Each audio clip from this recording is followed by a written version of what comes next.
የቢዝነስና የፋይናንስ እድገቱ በሶስት ዋና ደረጃዎችን ይከፈላል። አንደኛ ምን መስራት እንዳለብህ የምትለይበትና ራስን የምታገኝበት የጅምር ጊዜ፣ ሁለተኛ ስራው በትክክል እንዴት እንደሚሰራ በስህተትህ የምትማርበት አድካሚ ጊዜ እና ሶስተኛው ደግሞ ስራውን በሚገባ ተከነህበት ገቢ ወደ ላይ በከፍተኛ ፍጥነት የሚተኮስበት ጊዜ ነው። ብዙ ሰዎች በእርግጥ በአንድ ዓመት ውስጥ ሀብታም መሆን ይቻላል ወይ ብለው ይጠይቃሉ። እውነታው ልንገራችሁ፣ አዎ ይቻላል። ነገር ግን ይህ የሚሆነው በምኞት፣ በጸሎት ወይም በእድል ሳይሆን እጅግ ጥብቅ የሆነ የቢዝነስ ስልትና የማይናወጥ ዲሲፕሊን ሲኖርህ ብቻ ነው። ወደ ፀሐይ ፋሚሊ እንኳን በሰላም መጣችሁ። ይህ ቻናል የፋይናንስ ነጻነት እውን ለማድረግ ለሚተጉ በዲጂታል ቢዝነስ ዓለም የራሳቸውን አሻራ ለማሳረፍ ለሚጥሩና በእውቀት ላይ የተመሰረተ የኢንቨስትመንት ስትራቴጂ ለሚፈልጉ የነገ ቢሊዮነሮች የተዘጋጀ የእውቀት ማዕከላችን ነው። ዛሬ በዚህ እጅግ ሰፊና ጥልቅ ማስተር ክላስ የዓለማችን ስኬታማ የቢዝነስ ሰዎች ህይወታቸውን ከዜሮ አንስተው በአንድ ዓመት ውስጥ ብቻ ወደ ላቀ የሀብት ደረጃ ያሸጋገሩበትን 10 ወሳኝ የካፒታል ደረጃዎችን አብረን እንመለከታለን። ይህ ቪዲዮ የብዙዎችን ህይወት የሚቀይርና $1000 በላይ ገቢ እንድታገኝ በር የሚከፍት የተረጋገጠ የህይወት መመሪያ ነው። አእምሮህን ክፈት፣ ማስታወሻህን አዘጋጅ እና ህይወትን ለዘላለም የሚቀይረውን የአንድ ዓመት ጉዞ አብረን ጀምር። አንደኛ፣ የጦርነት ጊዜ ካላንደርና የአንድ ዓመት መስዋዕትነት። በአንድ ዓመት ውስጥ የፋይናንስ ነጻነት ላይ ለመድረስ የመጀመሪያውና ትልቁ እርምጃ ሌላውን ነገር ሁሉ ወደ ጎን ትተህ በአንድ ዋና ግብ ላይ ብቻ 100% ማተኮር ነው። ይህ ማለት የቀን መቁጠሪያህን ልክ እንደ ጦርነት ጊዜ ጥብቅ ማድረግ ማለት ነው። ገንዘብ የማያወጣ አዲስ ክህሎት የማያስተምር ወይንም ጤናን የማይጠብቅ ማንኛውም ተግባር ትልቅ እንቅፋት ነው። ለቀጣዮቹ 12 ወራት አንተም ዝም ብለህ ስራ የሚበዛበት ሰው ሳትሆን ኢምፓየር ገንቢ ነህ። ይህ ማለት አቅምህ እስኪፈጠር ድረስ አታላይ የሆነውን ኢጎህን ትተህ ከደረጃ በታች የሆኑ ስራዎችን ልትሰራ ትችላለህ። ገቢህ እስኪያድግ ድረስ ከምታገኘው በታች ትኖራለህ። በዚህ ጉዞ ውስጥ ሰዎች ሊስቁብህ፣ ሊያገሉህና ሊተቹ ይችላሉ። እጅግ የምትወደው ሶሻል ላይፍህን ታጣለህ። ነገር ግን የአንድ ዓመት ትችትና ሀፍረትን መቋቋም ከቻልክ ቀሪ ህይወትህን በሙሉ በስኬትና በክብር ታሳልፋለህ። በታህሳስ 31 በወር $10,000 ማግኘት እጀምራለሁ የሚል ግልጽና ሊለካ የማይችል ግብ በማስታወሻ የመጀመሪያ ገጽ ላይ ዛሬውኑ ጻፍ። ሁለተኛ፣ ፍላጎትን ትቶ ገንዘብ አምጪ ክህሎቶችን መገንባት።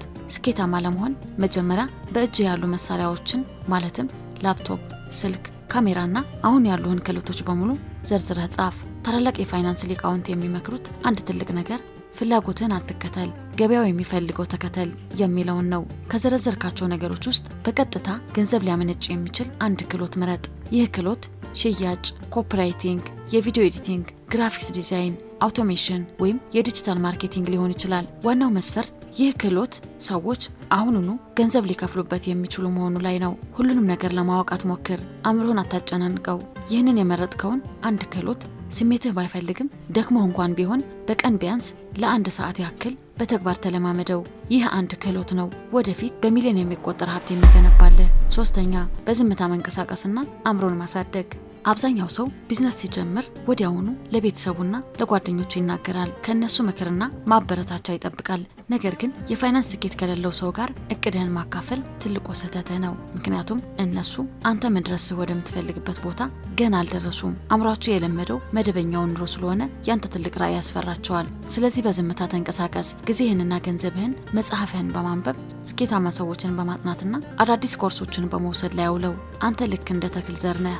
ለማደግ ጸጥታና ትክክለኛ ቦታ ትፈልጋለህ። ስኬታማ ከሆኑ ሰዎች ጋር ኔትወርክ ለመፍጠር ክፍያ መክፈል ካለብህ ወይም ትክክለኛ መረጃ ለማግኘት ዶላር ማውጣት ካለብህ ፈጽሞ ወደ ኋላ አትበል። ትክክለኛ መረጃ ጊዜህን በ10 ዓመት ያፈጥነዋል። አራተኛ፣ የአቅርቦት ስነ ልቦና። አቅሙ ላላቸው ደንበኞች ብቻ መሸጥ። ቢዝነስህ በፍጥነት እንዲያድግ ከፈለግ ምርትህን ወይም አገልግሎቱን መሸጥ ያለብህ መክፈል ለሚችሉ ደንበኞች ብቻ ነው። ድሃ ደንበኛ ገንዘብ ስለሌለው ብዙ ይከራከራል። አነስተኛ ከፍሎ ብዙ አገልግሎት ይፈልጋል። በሌላ በኩል ሀብታም ደንበኛ ጊዜው ስለሚበልጥበት ችግሩ ለሚፈታለት አካል ሳይከራከር ይከፍላል። ስለዚህ ትኩረትህ የጥርስ ሐኪሞች፣ ጠበቆች፣ የሪል ስቴት ኤጀንቶች ወይም የኦንላይን ኢኮመርስ ንግድ ባለቤቶች ላይ አድርግ። ለእነዚህ ደንበኞች እጅግ በጣም ቀላል፣ አጭርና ማራኪ የሆነ አቅርቦት አዘጋጅ። አቅርቦትህ ለእነዚህ ደንበኞች ይህንን ተጨባጭ ውጤት በዚህ ጊዜ ውስጥ ያለምንም ድካምና ሪስክ አመጣላችኋለሁ የሚል ግልጽ መልእክት ሊኖረው ይገባል። የክፍያ መቀበያ መንገድህን ዛሬውኑ አስተካክለ ወደ ስራ ግባ። አምስተኛ፣ የመጀመሪያው ሽያጭ ከማያውቁት ሰው ማድረግ። በዚህ ጉዞ ውስጥ የመጀመሪያውና ትልቁ ፈተና አንተን ፈጽሞ ከማያውቅ ሰው $100 መስራት ነው። ቤተሰብህ ወይም ጓደኛህ የሚገዛህ ስለሚወድህ እንጂ ምርትህን ስላሳመነው አይደለም። ነገር ግን አንድ የማያውቀህ ሰው አምኖ ገንዘቡን ከከፈለህ ሌሎችን በተመሳሳይ መንገድ እንደሚከፍሉ ትልቁ ማረጋገጫ ነው። ይህንን የመጀመሪያ ሽያጭ ለማድረግ ጊዜህንና ጉልበትህን አታሳሳ። መጀመሪያ ላይ ኪሳራ ቢገጥምህም እንኳ ወደ ኋላ አትበል። ምክንያቱም ይህ ሂደት እውነተኛውን የቢዝነስ ትምህርትና የሰዎችን ስነልቦና የምትረዳበት ወርቃማ ቦታ ነው። ይህንን ካሳካ በኋላ ለደንበኛው የሰራው ስራ በግልጽ መዝግበው። ይህ ለቀጣይ ደንበኛ እንደ ማስረጃ ወይም ፖርትፎሊዮ ሆኖ በማገልገል ሽያጭን ያቀልልሃል። 6ኛ በአንድ የማስታወቂያ መንገድ ላይ ብቻ ማተኮር። ብዙ ሰዎች በአንድ ጊዜ ቲክቶክ፣ ዩቲዩብ፣ ፌስቡክ እና ኢንስታግራም ላይ ለመስራት ይሞክሩና አቅማቸው ተበታትኖ የትኛውም ላይ ሳይሳካላቸው ይቀራል። በአንድ ዓመት ውስጥ $1 ሚሊዮን ደረጃ ላይ ለመድረስ አንድ ምርትና አንድ የማስታወቂያ መንገድ ብቻ በቂ ነው። ትክክለኛ ደንበኞቹ የሚገኙበት አንድ ፕላትፎርም ምረጥና በዚያ ላይ በየቀኑ ተከታታይና ጠቃሚ መረጃዎችን አጋራ። በዚህ መድረክ ላይ እጅግ ታዋቂና ተጽዕኖ ፈጣሪው ድምጽ ሆን። አስታውስ፣ ያንተን ትልቁ ችግር ምርትህ መጥፎ መሆኑ ሳይሆን ሰዎች አንተን አለማወቃቸው ነው። ስለዚህ ጠዋትህን ሙሉ በሙሉ ቢዝነስን በማስተዋወቅ ላይ ብቻ ውለው።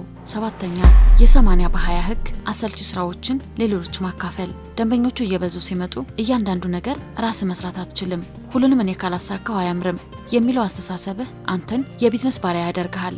እዚህ ላይ የ80 በ20 ህግን ተጠቀም። ጊዜህን የሚበሉና ተደጋጋሚ የሆኑ የቢዝነሱን 80% ስራዎች ለምሳሌ ዳታ ማስገባት፣ ኢሜል መመለስ፣ የደንበኛ ቀጠሮ መያዝ ወዘተ ለሌላ ባለሙያ አሊያም ለኤአይ አሳልፈ ስጥ። አንተ እንደ መሪ ትኩረት ማድረግ ያለብህ የቢዝነሱን ከፍተኛ ገቢ በሚያመጣው 20% ስራ ላይ ብቻ ነው። ይህም ማለት አዳዲስ ደንበኞችን ማግኘትና የቢዝነሱን ቀጣይ ስትራቴጂ መንደፍ ነው። ይህ እርምጃ ቢዝነስህ አንተ ላይ ብቻ ጥገኛ ሳይሆን ራሱ ችሎ እንዲያድግ ያደርገዋል። 8ኛ አገልግሎትን ማሸግና የዋጋ ስነልቦና። ተፎካካሪዎችህ በዋጋ ግሽበት ለመደራደር ሲሞክሩ አንተ የቢዝነስ አሰራር ወደ ተሻለ ፓኬጅ ቀይረው። በአገልግሎትህ በ3 ደረጃዎች ከፋፍለህ አቅርብ። ይህ በሳይኮሎጂ የመልህቅ ህግ ይባላል። የመጀመሪያው እጅግ ውድ የሆነ ዋጋ ሲሆን፣ መካከለኛው ደግሞ አብዛኛው ሰው እንዲገዛው የምትፈልገው ነው። ሁልጊዜም ቢሆን ዋጋን ለገንዘብ ሳይሆን ለውጤት ለሚጨነቁ ደንበኞች የሚሆን እጅግ ፕሪሚየም የሆነ ምርጫ አይኖርህ። ደንበኞች በአንተ ላይ ያላቸው እምነትና ጥራት ሲጨምር ያለምንም ድርድር ከፍተኛ ዋጋ ለመክፈል ፈቃደኛ ይሆናሉ። ግልጽ ያልሆነ ኢንቦክስ ዋጋ ጠይቁኝ የሚለውን አሰራር እርሳው፣ ፕሮፌሽናል ሆን። 9ኛ እንደ ሳይኮፓዝ መልሶ ኢንቨስት ማድረግ። ገንዘብ ማግኘት ስትጀምር አዲስ መኪና፣ ብራንድ ልብስ ወይም የቅንጦት ዕቃ ለመግዛት አትቸኩል።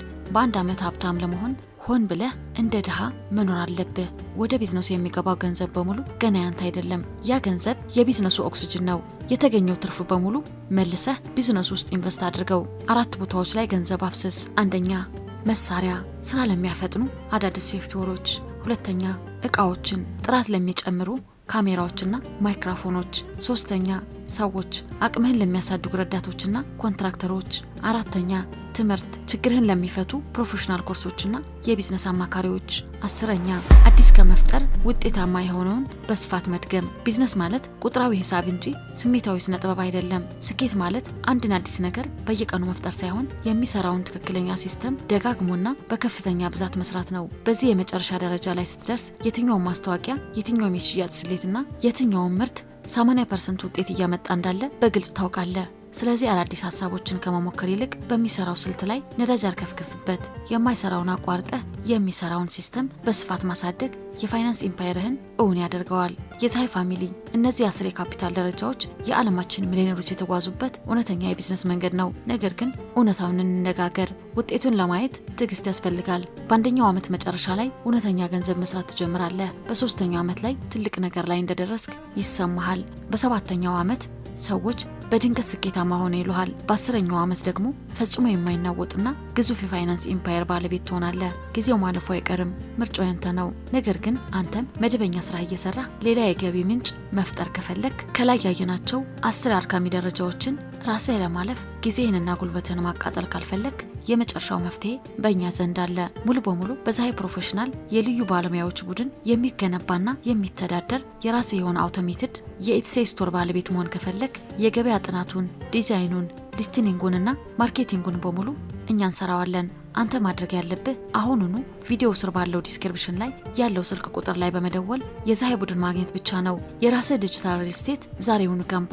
ይህ የቢዝነስ ማስተር ክላስ አእምሮህን ከፍ ወዳለ የስኬት ማዕዘን ካመጣው ቪዲዮን አሁኑኑ ላይክ በማድረግ አጋርነትን አሳየን። አዳዲስ የቢዝነስ ስልቶችና የስኬታማ ሰዎች መርህ ሁሌም ለማግኘት የፀሐይ ቻናላችንን አሁኑኑ ሰብስክራይብ በማድረግ የደወል ምልክቷን ተጫን። ልማድህን አሻሽል፣ ስትራቴጂ ቀይር እና የፋይናንስ ነፃነትን አውጅ። ፀሐዮች ነን፣ አብረን እንደግ።